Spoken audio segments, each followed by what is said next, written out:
இன்று தமிழக வெற்றி கழகத்தினுடைய பொதுக்குழு கூட்டம் அப்படின்னு நான் நினைச்சேன். ஆனால் கிட்டத்தட்ட ஒரு கல்லூரியில் நடத்தப்பட்ட ஒரு பேச்சு போட்டி மாதிரி இருக்கு. ஒரு குடும்பம் வாழணுமா இல்லை ஒவ்வொரு குடும்பம் வந்து வாழணுமா? இதெல்லாம் ஒரு பெரிய அட்டாக்கா? 4000 கோடி சொன்னீங்களே, மணலில் என்ன கீழ்ச்சிங்க? கேளுங்க தில்லு கேட்குறங்க. மோடிஜி பற்றி கேர்ஃபுல்லாக விளையாடுங்க அப்படின்னு சொன்னால் போதுமா? அவர் கேர்ஃபுல்லாக விளையாடுவார்.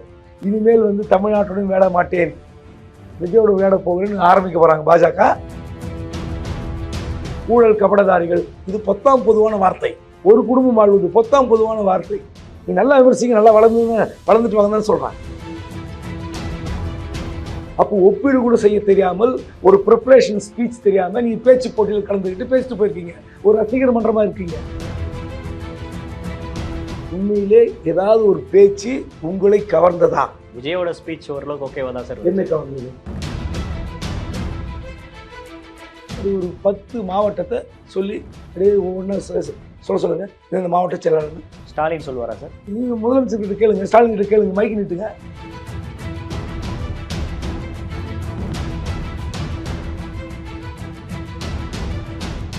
சார் வணக்கம். வணக்கம். விஜய் அவர்கள் இன்னைக்கு பேசுறப்ப முத்துவேல் கருணாநிதி ஸ்டாலின் அவர்களே அப்படின்னு திமுகவோட தலைவர் அவரோட பேரும் சொல்லிட்டாரு. இன்னொரு பக்கம் வந்து மோடிஜி அவர்களே அப்படின்னு பாஜகவை அட்டாக் பண்ணிட்டாரு. இனிமேல் விஜய் எந்த கட்சியோட பி டீம் அப்படின்னு நம்ம பேச வேண்டிய சூழல் வராதுன்னு நினைக்கிறேன். 2 பேரையும் சமதளத்தில் வச்சு விமர்சிச்சிட்டாரு. இது எப்படி பாக்குறீங்க நீங்க? விஜய் எங்க பேசினாரு? ராமச்சந்திர கன்வென்ஷன்ல திருவான்மியூர்ல பேசியிருக்காரு. இன்னைக்கு அவரோட கட்சியோட பொதுக்குழு கூட்டத்தில் பேசியிருக்காரு. அது பொதுக்குழு கூட்டமா? தாவேக்காவுடைய பொதுக்குழு கூட்டமா? அதுல என்ன சந்தேகம் சார் உங்களுக்கு? இல்லை, நான் பார்த்தேன், லைவ் பார்த்தேன். அது தமிழக வெற்றி கழகம் கல்லூரி அப்படின்னு ஒரு கல்லூரியில் ஒரு பேச்சு போட்டி நடத்தினா அப்படி இருக்கும். வானகரத்தில் அதிமுக நடத்துறாங்க, அது என்ன அதிமுகவோட பேச்சு போட்டி இதா? நான் சொல்றேன், கேளுங்க. அப்போ அதிமுக நடத்தும் போது யார் யார் என்னென்ன பேசினாங்க, அது என்ன மாதிரி பேச்சுன்னு கேளுங்க, நான் சொல்றேன். நீங்க உண்மையிலே இன்று தமிழக வெற்றி கழகத்தினுடைய பொதுக்குழு கூட்டம் அப்படின்னு நான் நினைச்சேன். ஆனா கிட்டத்தட்ட ஒரு கல்லூரியில் நடத்தப்பட்ட ஒரு பேச்சு போட்டி மாதிரி இருக்கு. எப்படி அதை சொல்றீங்க பேச்சு போட்டின்னு? அவர் சொன்னார்ல, பொதுச் செயலாளர், ஏற்கனவே நடத்தின ஒரு கல்லூரியில் அப்பா பிரின்சிபலு, பையன் வந்து படிக்கும் போதே வந்து பிரின்சிபல் சீட்டில் உட்காந்து பிரின்சிபல் ஆகிட்டான், நாங்கள் ஒரு புது கல்லூரி தொடங்கியிருக்கிறோம், அந்த கல்லூரியில் இவர் தான் முதலமைச்சர்னு.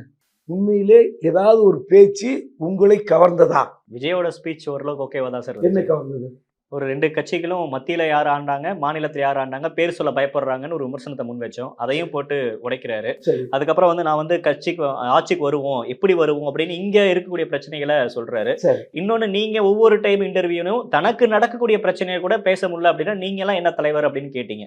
இன்னைக்கு மாநாட்டில இருந்து, புத்தக வெளியீட்டுல இருந்து, இந்த பரந்தூர் போயிட்டு வந்ததுல இருந்து என்னென்ன இன்னல்களை சந்திச்சாரோ அந்த இன்னல்களை பட்டியலிடுறாரு. அப்ப விஜய் கொஞ்சம் பொலிட்டீஷியனா எவால்வ் ஆயிருக்காருன்னு நம்ம பார்க்கணும். மோடிஜி பேரை சொல்லிட்டாரு, சரி, பாஜகவுடன் கூட்டணி இல்லை அப்படின்னு வச்சுங்க.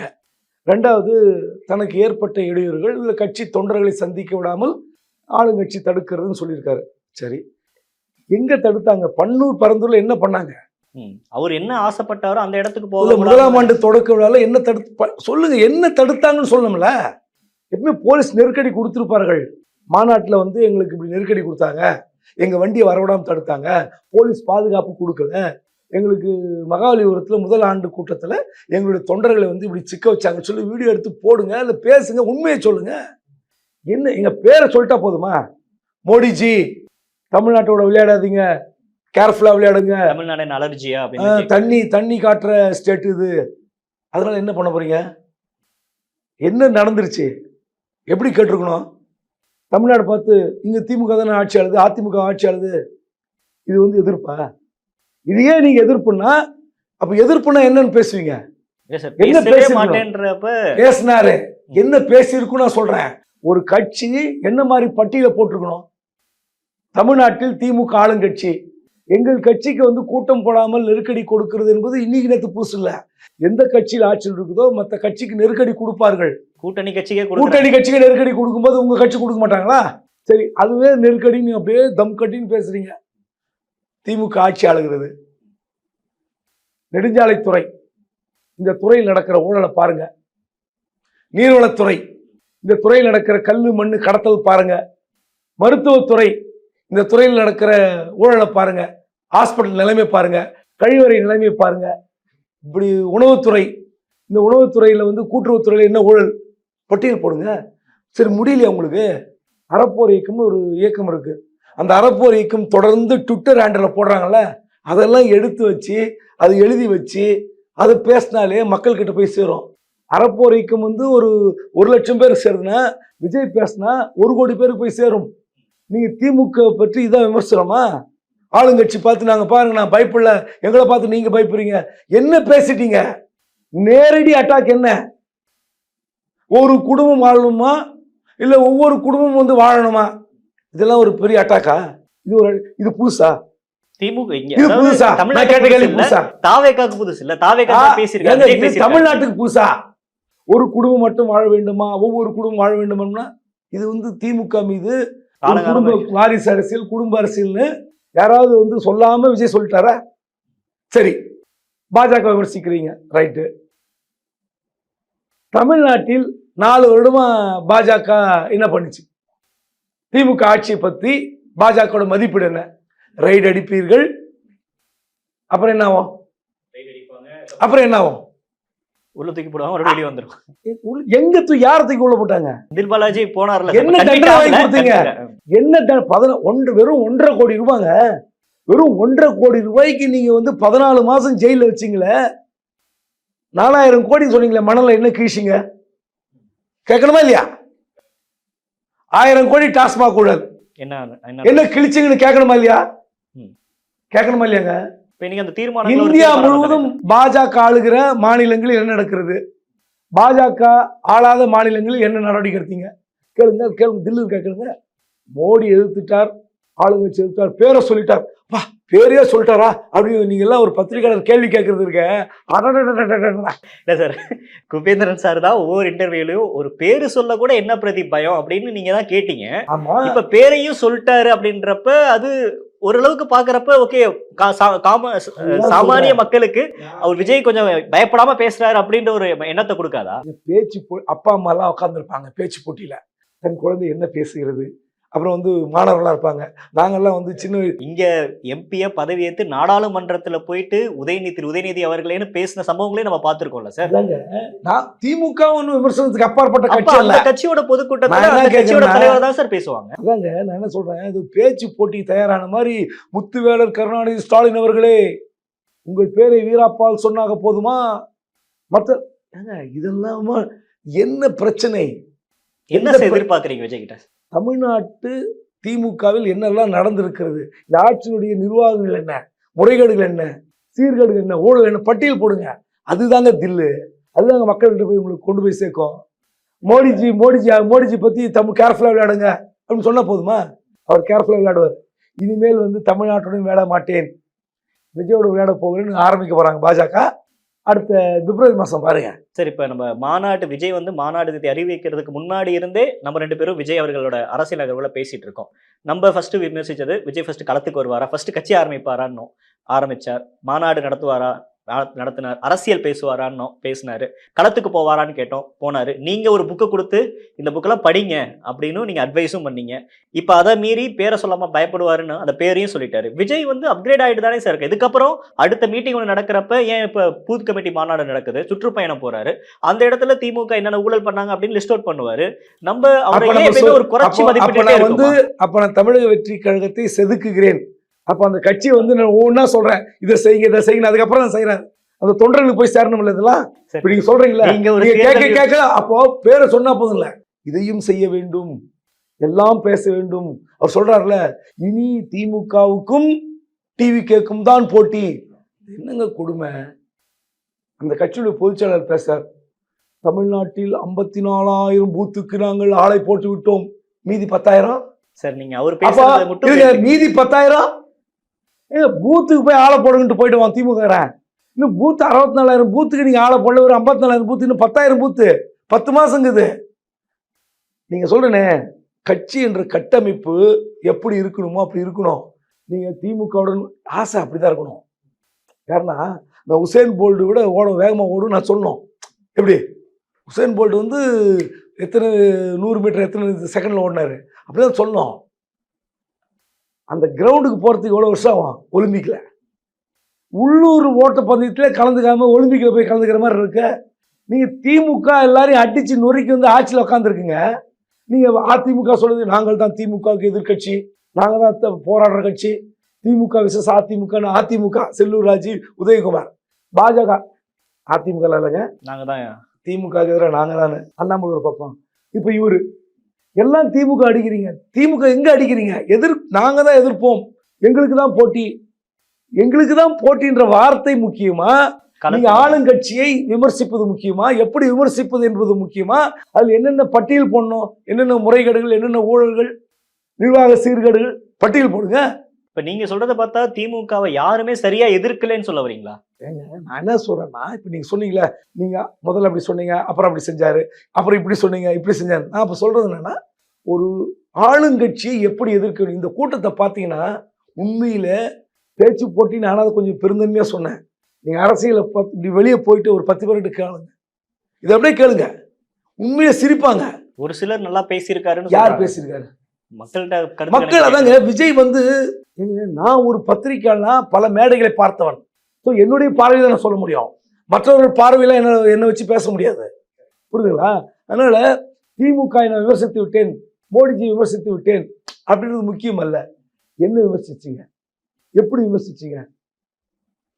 நீங்க வந்து ஒரு பிரச்சனையை சொல்லும் போது மக்களுக்கு போய் எப்படி புரியும், என்ன புரியணும்? இப்போ ஊழல் கபடதாரிகள் அப்படின்ற வார்த்தையாகட்டும், ஒரு குடும்பம் மட்டும் வளர்றதுக்கு ஆட்சி நடத்துறீங்க, இப்படி இது எல்லாமே வந்து கிரவுண்ட்ல இருக்கக்கூடிய மக்களுக்கு புரியாதா? புரியும் தானே ஈஸியா? எந்த ஆட்சியில ஊழல் இல்லை, எங்க குடும்பம் வந்து தலை தூக்கல.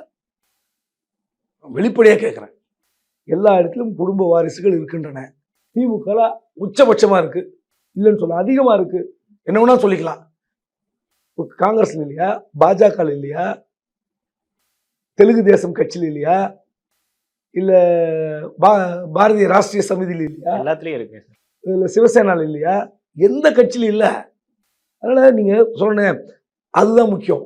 நீங்க இந்த ஆட்சி எப்படியே நான் வந்து விமர்சிக்கிறேன், கன்ஸ்ட்ரக்டிவா விமர்சிக்கிறேன்னா என்னென்ன பிரச்சனைகள், இந்த பிரச்சனைகளை திமுக எப்படி அணுகியது, பெண்களுக்கு பாதுகாப்பு இல்லை, தாவேக ஆட்சிக்கு வந்தால் 100% வந்து பாதுகாப்பை உறுதிப்படுத்துவோம். உண்மையிலே இதெல்லாம் நல்லா தான் இருக்கு, நான் இல்லைன்னு சொல்ல. ஆனால் அதை ஒரு பிரச்சனை வந்து வராமல் இருக்காது. எல்லா ஆட்சி காலத்திலும் ஏதாவது ஒரு சட்டம் ஒழுங்குக்கு சவால் விடுகிற சம்பவங்கள் நடக்கும், பெண்களுக்கு ஒரு சிக்கல்கள் நடக்கும். அது எப்படி ஹேண்டில் பண்றாங்க, எப்படி நீங்க ஒத்துக்கிட்டாதான் இது சரின்னா எதுவுமே சரியா இருக்காது. அண்ணா பல்கலை விவகாரத்தில் என்ன சொன்னாங்க, யார் அந்த சார், இன்னொரு ஆள் யாருன்னாங்க, தேசிய பெண்கள் ஆணையம் வந்து விசாரிச்சுட்டு போச்சு. இது வரைக்கும் அந்த சிடிஆர் வெளியிடணும்னு மிரட்டின அண்ணாமலை என்ன பண்ணார், இன்னொரு ஆள் சம்மந்தப்பட்டிருக்க அண்ணாமலை கூப்பிட்டு, இப்போ நேஷனல் உமன் கமிஷன் யார் கண்ட்ரோல் இருக்கு, மத்திய அரசு கண்ட்ரோல் இருக்கு. இது விசாரிச்சுட்டு போயிட்டு எவ்வளவு நாள் ஆச்சு, ஒரு சின்ன டாக்குமெண்ட் அண்ணாமலையை விட முடிஞ்சுதா? ஸோ அப்போ என்ன அர்த்தம், அப்போ திமுகவோட முகத்திரை கிழிக்கணும்னா நீங்க உண்மையை வெளியிடணும்.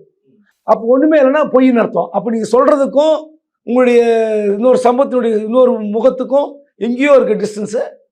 அதனால சொல்ல வரேன், நீங்கள் விமர்சிப்பதை நீங்கள் தரமாக விமர்சிக்கணும், மக்களுக்கு புரியும்படி விமர்சிக்கணும். ஊழல் கபடதாரிகள் இது பொத்தாம் பொதுவான வார்த்தை, ஒரு குடும்பம் வாழ்வது பொத்தாம் பொதுவான வார்த்தை. நீங்க இன்னும் கடுமையாக விமர்சிக்க தான் சொல்றேன், நீ நல்லா விமர்சிக்க, நல்லா வளர்ந்துட்டு வாங்கன்னு சொல்றேன். தாவேக்காக்கு இன்னொரு தேர்தல் வியூக வகுப்பாளராக குபேந்திரன் சார் இருக்கிறாருன்ற மாதிரி. கண்டிப்பாங்க, யாரு ஒண்ணு அரசியலுக்கு வரலாம், ஆனா அரசியலை எப்படி செய்யணும்னு நான் சொல்றேன். ஏன்னா இவ்வளவு நாள் இருக்கிற பார்க்கிற கேட்கிற படிக்கிற செய்தி அனுபவத்தின் வாயிலா சொல்றேன். இப்ப திமுகவும் தாவேக்காக்கும் தான் 2026 காலம் அப்படின்னு பேசுறாரு. இதுல அதிமுகவோட ரோல் என்ன சார் இருக்க போகுது? இந்த வார்த்தை 2026 பிப்ரவரி மாசம் எப்படி இருக்குன்னு பார்க்கணும். நான் எழுதி தரேன். விஜய் வந்து தனியாக நிற்பாரா, தனி அணி அமைப்பாரா என்றால் கேள்விக்குறி. என்னால இந்த நிமிடம் இப்போது இருக்கிற சூழலை வச்சு சொல்வேன், விஜயோட கட்டமைப்பு, விஜய் கட்சியுடைய கட்டமைப்பு நிச்சயமாக இந்த தேர்தலுக்கு பயன்படாது. 2026 தேர்தலில் அவருடைய கட்சி கட்டமைப்பு என்ன ஒன்னா சொல்லிக்கலாம். நான் உண்மையான விமர்சனத்தை வைக்கிறேன், அவர் கட்சி நன்மைக்கு வைக்கிறேன், விஜயோட வளர்ச்சிக்காக வைக்கிறேன். இதை தான் அந்த கட்சி தொண்டர்கள், நிர்வாகிகள், அந்த கட்சி புரிஞ்சுக்கணும். தமிழ்நாடு முழுவதும் ஒரு எம்எல்ஏ யாருன்னு ஒரு ஸ்கேன் பண்றாங்க அவங்க கட்சி சார்பாக போய். 1 கோடி ரூபாய் தொகை இருந்தால் நீங்கள் எம்எல்ஏ ஆகலாம் அப்படின்னு கட்சிக்கு அப்பாற்பட்ட சில நபர்களிடம் கேன்வாஸ் பண்ணுறாங்க. 50 லட்ச ரூபா ஒரு ட்ரஸ்ட்டில் செலுத்தி வைங்க, நாங்கள் சொல்கிற ட்ரஸ்ட்டில் 50 லட்சம் போடுங்க, மீதி 50 லட்சம் எங்கள் கண்ணில் காட்டுங்க. ஒரு 50 லட்ச ரூபா ட்ரஸ்ட்டில் போட்டவொடனே இடி ஐடி எல்லாம் சும்மா இருப்பானா? இருக்க மாட்டாங்க. எப்படி இருப்பாங்க? அப்போ நீங்கள் பாருங்க, இது உண்மை. இது விஜய்க்கு தெரியுமா தெரியாதா, விஜய் தெரிஞ்சு நடக்குதுன்னு தெரியல. அப்போ எம்எல்ஏக்கு நீங்கள் கட்சிக்கு அப்பாற்பட்ட நபர்களை தேர்வு செய்வதில் ஒரு ஸ்கேனிங், ஒரு சர்வே பண்ணிட்டு இருக்கீங்க. இது யதார்த்தம். எனக்கு நான் ஒருத்தர் வந்து சொல்றாரு, நம்மளை வந்து எம்எல்ஏ சீட்டுக்கு கேட்குறாங்க, என்ன பண்ணலாம் அப்படின்னு. அப்போ என்ன அர்த்தம்? நீங்கள் கட்சியில் உறுப்பினரா? இல்லை, அவர் ஒரு தொழிலதிபர். அப்போ விஜயுடைய 234 வேட்பாளர்களுக்கும் விஜய் செலவு செய்ய மாட்டார். ஒரு பானை சோறுக்கு ஒரு சோறு பதம். பணம் இருக்கிற ஆட்களை விஜய் கட்சி தேடுகிறது. யாரோட உத்தரவில் தேடுகிறது? கஷ்டங்க. கட்டமைப்பு கிடையாது. அப்போ நீங்கள் வந்து எம்எல்ஏ கேண்டிடேட்டை நீங்கள் ஸ்கேனிங் பண்ணிட்டு இருக்கீங்கன்னு என்ன அர்த்தம்? அதான் சொல்கிறேன், கண்டிப்பாக 2026 விஜய் கூட்டணிக்கு போவார். அது எந்த கூட்டணி என்பதை பிப்ரவரி மாதம் பேசுவோம். சரி, இன்னொரு விஷயம், ஆதவர்ஜுனா பேசுகிறப்ப பாசிசம் அப்படின்னு பேசியிருந்தாரு. இப்போ கொஞ்சம் அப்கிரேட் ஆயிட்டாரா, இல்லை அதுக்கு அவருக்கு ஒரு இன்னும் புரிதல் வந்திருக்கா அப்படின்னு தெரியல. ஆனால் இப்போ நாசிசம்னு இன்னொரு வார்த்தையும் சொல்கிறாரு. இதை எப்படி சார் நம்ம பார்க்கணும்? திமுக ஒரு நாசிசம், இங்கே யார் ஜாதியை வளர்த்தா அப்படின்னு அவரு விமர்சனத்தை அடுக்கிக்கிட்டே இருக்காரு ஒரு 40 நிமிஷமா. பேச்சு போட்டியுடைய அடுத்த போட்டியாளரை பற்றி சொல்கிறீங்க.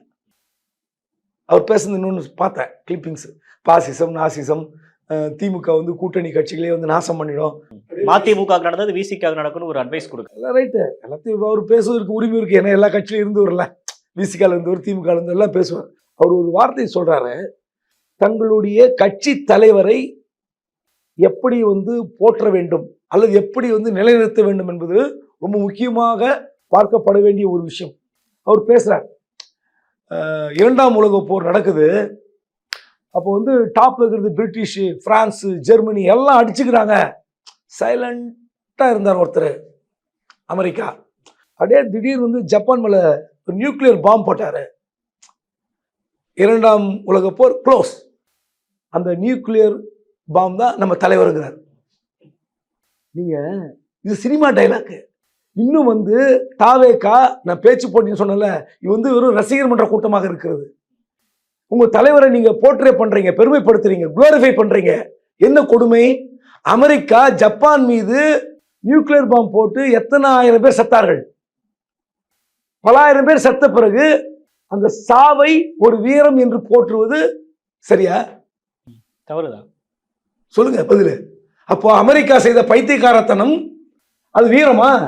அப்போ அதன் பிறகு அத்தனை பேர் எழுந்து ஆயிரக்கணக்கான உயிர் எழுந்த பிறகு ஜப்பான் இன்று எப்படி இருக்கிறது? நீங்க வந்து வல்லரசாக இருக்கலாம், நம்பர் 1 நாடா இருக்கலாம் அமெரிக்கா. ஜப்பான் விழுந்து போச்சா? இல்லையே. அமெரிக்கா குண்டு போட்ட பிறகு, 2ஆம் உலக போரில் குண்டு போட்ட பிறகு, ஆயிரக்கணக்கான உயிர்கள் பலியான பிறகு ஜப்பான் எழுந்த எழுச்சி, இன்றைக்கு ஜப்பான் வளர்ந்திருக்கிற வளர்ச்சி. அப்ப நீங்க என்ன சொல்றீங்க? உங்க ஒப்பீடும் தப்பு. நாங்க அமெரிக்காவோட நியூக்ளியர் பாம், நாங்க வந்து இறங்குவோம், எல்லாம் முடிச்சிருவோம். யாரோ சண்டை போட்டுப்பீங்க. தமிழ்நாட்டில் அதிமுக, திமுக, பாஜக சண்டை போடுவோம். ஆனால் வந்து விஜய் வந்து எல்லாத்தையும் முடிச்சுட்டு போயிடுவார்னு சொல்கிறீங்க. அந்த ஒப்பீடே தவறு. அப்போ ஒப்பீடு கூட செய்ய தெரியாமல், ஒரு ப்ரிப்பரேஷன் ஸ்பீச் தெரியாமல் நீங்கள் பேச்சு போட்டியில் கலந்துக்கிட்டு பேசிட்டு போயிருக்கீங்க. ஒரு ரசிகர் மன்றமாக இருக்கீங்க. இன்னும் ஆனந்த் அவரும் அப்படி தான் பேசுகிறார், ரசிகர் மன்ற தலைவர் தான் பேசுகிறார். இன்னும் ரசிகர் மன்ற தலைவர் மனப்பான்மைன்னு வரல. எங்கள் தலைவர் எப்படிப்பட்ட தலைவர் தெரியுமா? 4 மணிக்கு பேசுவார், ஒரு மளிகை கடைக்காரர்களிடம் பேசுவார், அந்த மளிகை கடைக்காரர் பொறுப்பு கொடுப்பார். ஒரு பொதுக்குழு தமிழ்நாடு முழுவதும், நீங்க ஒரு காலத்துல பொதுக்குழுலாம் வேற, உங்க கட்சிக்காரங்க மட்டும் இருப்பாங்க, பேசிட்டு போயிடலாம். இன்னைக்கு மீடியா லைவ் போடுறாங்க. அப்ப அந்த லைவ்ல மக்கள் மத்தியில் என்ன போய் சேரணும், என்ன மாதிரியான நீங்க பிரச்சனைகளை சொல்ல போகிறீர்கள்? இது ஆளுங்கட்சிக்கு எதிரானது, மத்திய அரசுக்கு எதிரானது. ஓ, இதெல்லாம் தாவேக்கா இவ்வளோ டீல் பண்ணிருக்காங்களா, இவ்வளோ டேட்டா வச்சிருக்காங்களா?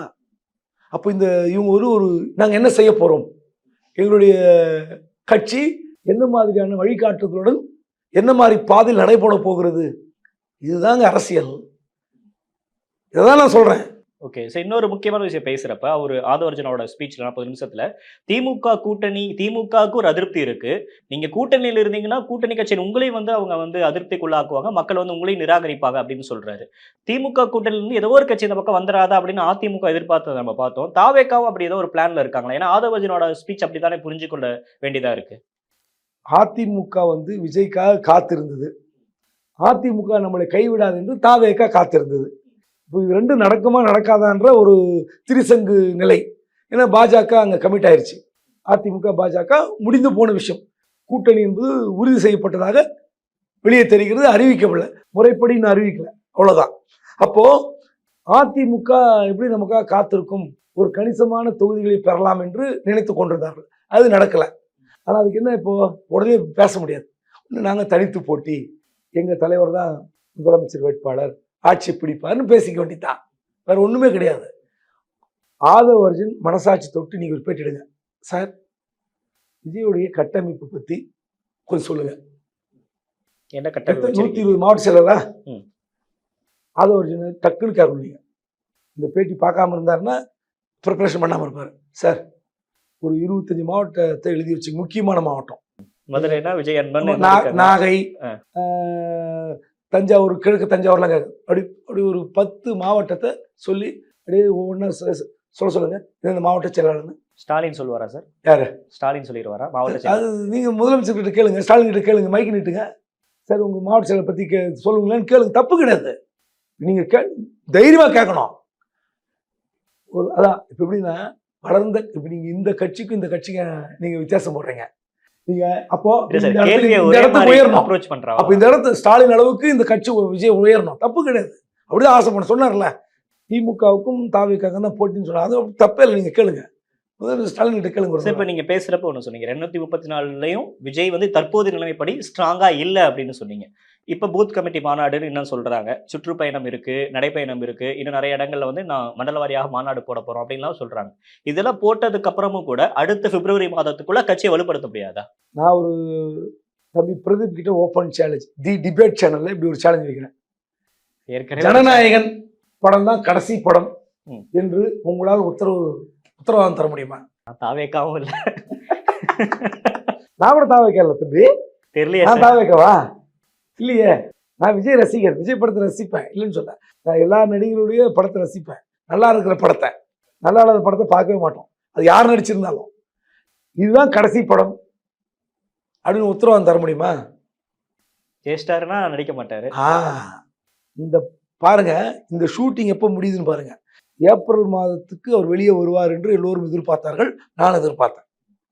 மே, ஜூன், ஜூலையில் அவர் வந்து ஒரு பெரிய ஒரு அடுத்தடுத்து நிகழ்வுக்கு போவார்னு இப்போ சொன்னார்ல, எங்களுக்கு நெருக்கடி கொடுக்கணும். இது வரைக்கும் தாவேக்கா தமிழ்நாட்டில் அறிவித்த போராட்டம் ஏதாவது ஒன்று சொல்லுங்க. ஸோ டிஸ்ட்ரிக்ட் வாரியாக பண்ணிட்டு தான் இருக்காங்க, பட் அது வந்து பெருசாக நியூஸாக கேரி ஆன் ஆகிறது இல்லை. இப்போ நான் ஈரோட்டுக்கு போயிருந்தேன், அங்கே பண்ணாங்க, சேலத்தில் பண்ணாங்க, கோவையில் வந்து ஒரு சில விஷயங்கள் எடுத்து பண்ணிட்டு தான் இருக்காங்க. பட் அது பெரிய அளவுனால வெடிக்குதா அப்படின்னா அது கேள்விக்குறி தான். திமுக அரசாங்கத்தை எதிர்த்து தமிழ்நாடு முழுவதும் ஸ்தம்பிக்கிற அளவுக்கு சொல்றீங்க. ஒரு போராட்டம் இல்ல, ஸ்தம்பிக்க வேண்டாங்க, ஒரு நோட்டீஸ் கவனத்துக்கு வர அளவுக்கு ஒரு போராட்டம். ட்விட்டர்ல கிளிப்ஸ் பார்க்க முடியுது, வீடியோஸ் பார்க்க முடியுது. ஒரு பிரச்சனையை எடுத்து திமுக எதிரான ஒரு போராட்டம், அதுக்கு விஜய் வரணும், களத்துக்கு வரணும். ஒரு ஏதாவது ஒரு இடத்துல, ஏதாவது ஒரு தொகுதியில, ஏதாவது ஒரு மாவட்ட தலைநகர்ல விஜய் கலந்துக்கணும். இதுதான் அரசியல். பண்ணுவாருன்றாங்க, நம்ம பண்ணிட்டோம், அன்னைக்கு வருவோம், அன்னைக்கு பேசுவோம். அவர் என்னைக்கு தொடங்குறாருன்னு பாருங்க, இந்த ஷூட்டிங் எப்போ முடியுதுன்னு பாருங்க. ஏன்னா இந்த படத்துடைய ரிலீஸை, கடைசி படத்தோட ரிலீஸை அடுத்த ஆண்டு பொங்கல்னு சொன்னாங்க. ஆமா, பராசக்தியோட வருது. எனக்கு அப்பவே சந்தேகம் வருது. ஏன்னா இந்த படத்தோட வந்து நீங்க தேர்தலுக்காக இந்த படத்தை தயாரிப்பது போல் தயாரித்து அந்த படம் ஊத்திக்கிச்சுன்னு வச்சுங்க, ஊற்றக்கூடாது, ஜெயிக்கணும் அப்படின்னு வாழ்த்தினேன். ஒருவேளை இல்லை நடக்கலாம்ல, ப்ளஸ் ஆர் மைனஸ் தானேங்க எல்லாத்துக்கும். வெற்றி பெறலாம்னு சொல்லலாம்ல சார், வெற்றி பெறலாம்னு கூட நான் ஆசைப்படுறேன். ஆனால் ஒருவேளை கதையம்சம் இருக்கணும், அதுக்கப்புறம் பல்வேறு அம்சங்கள் தானே படம் ஓடும். டைரக்டர் சங்கர் எடுக்கிற படம் எல்லா படமும் வந்து ஓடுதுன்னு சொல்ல முடியுமா? அவரோட படம் ஆர்வத்திற்கு ஓடாது சார். இல்ல மணிரத்னம் படம் எல்லா படம் ஓடுச்சுன்னு சொல்ல முடியுமா? அப்போ அப்படி கிடையாது. ரஜினி எடுத்த படம் எல்லா படம் பாக்ஸ் ஆஃபீஸ் ஹிட்டா? அப்புறம் அந்த மாதிரி தான் நான் சொல்றேன். அதனால எல்லாருக்கும் எல்லாம் வந்து நடக்கக்கூடியதான். அப்போ இந்த படத்தோடைய இந்த படத்தோட ஷூட்டிங் எப்போ முடியுது, படம் ரிலீஸு, இதுவே பெருத்த சந்தேகத்தை ஏற்படுத்துது. அதனால நான் சொல்றேன், அவர் அரசியலுக்கு வருவதற்கு முன்னால் இதெல்லாம் தூக்கி யார மூட்டை கட்டிட்டு வரணும். இன்னும் ரசிகர் மன்ற கூட்டத்தை நடத்திட்டு கூடாது. இன்னைக்கு நடந்தது ரசிகர் மன்ற கூட்டம். இந்த ஒரு நாளைக்கு ஒரு பொதுக்குழு கூட்டம் நடந்துச்சு, எல்லாரும் பேசினாங்க. உங்களுடைய மதிப்பெண் எவ்வளவு சார் 100க்கு? இந்த பொதுக்குழு கூட்டத்துக்கு மதிப்பெண் வேற நீங்க கேக்குறீங்களே? ஆச்சரியமா இருக்கு. நான் தான் ஓப்பனா முதல்ல பேச்சு போட்டிங்கிறேன், ரசிகர் மன்றம் போட்டுன்றேன், இதுக்கு மதிப்பெண் வேற போட்டு விஜய் ரசிகர்கள் அதெல்லாம் அட்வைஸ் என்ன திட்டுறதுக்கா? மார்க்கா சொல்லுங்க. அதாவது ஒரு அரசியலுக்கு வரக்கூடியவர்கள் மேடையில் எப்படி பேசணுன்ற ஒரு விஷயம் நான் எதிர்பார்த்துருக்கேன். நான் உள்ள எதிர்பார்த்தேன். மேபி நான் என்னுடைய பார்வை தவறாக இருக்கலாம். இன்னைக்கு இருக்கிற 2K கிட்ஸுக்கு இதுவே போதும். இது பாருங்க மோடி பேர் சொல்லிட்டாரு, ஆளுங்க திமுக பேர் சொல்லிட்டாரு அப்படின்னா அது அரசியல்னா எனக்கு அது அரசியல் இல்லை. நான் எதிர்பார்ப்பது வேறு. நான் சொன்ன முதல்ல போட்ட பட்டியல். அதனால் மதிப்பெண் என்பதெல்லாம் போட முடியாது. நீங்கள் கேட்டதுக்கெல்லாம் மதிப்பெண் கொடுக்க முடியாது.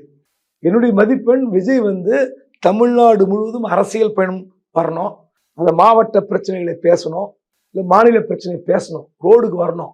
இன்னும் சொல்ல போனால் பத்திரிகையாளர் சந்திப்பு நடத்தணும். புரியுதுங்களா? அப்ப பத்திரிகையாளர் சந்திப்பு நடத்துற அன்னைக்கு நான் உங்ககிட்ட பேட்டி எடுக்கிறேன். ஆமா, பத்திரிகையாளர் சந்திப்பு கேட்குற கேள்விக்கு எக்ஸ்டம்போ பதில் சொல்லணும். என்ன கேள்வி வந்தாலும் தயாரிப்பு, அதாவது நீங்கள் எல்லாமே தயாரிச்சு வர முடியாது. இப்போ நான் வந்து எல்லாத்துலையும் எக்ஸ்பர்ட்டாக கிடையாது. எனக்கு பொருளாதாரத்தை கேட்டிங்கன்னா நான் எழுந்து ஓடிடுவேன். உலக வரலாறு கேட்டிங்கன்னா ஓடி போயிடுவேன். எது எல்லாருக்கும் ஒரு ஸ்ட்ராங் ஏரியா இருக்கும். ஆனால் அரசியல் அப்படி இல்லை. அரசியல் பத்திரிகையாளர் பார்வையில் வரலாம். அரசியல் வந்து நீங்கள் தமிழ்நாடு பொறுத்தவரை, நீங்கள் மற்ற ஸ்டேட் அரசியல் சொல்ல வேணாம், தமிழ்நாடை பொறுத்தவரை நான் பதில் சொல்லுவேன். அந்த மாதிரி தமிழ்நாட்டுக்கான அரசியலை முன்னெடுக்கிற விஜய் ஒரு பத்திரிகையாளர் சந்திப்பு நடத்தி கேட்குற கேள்விக்கு பதில் சொன்னார்னா அன்னைக்கு கேளுங்க மார்க் நான் போடுறேன். ஓகே சார், பொறுத்திருந்து பார்ப்போம் சார். நன்றி, வணக்கம். நன்றி.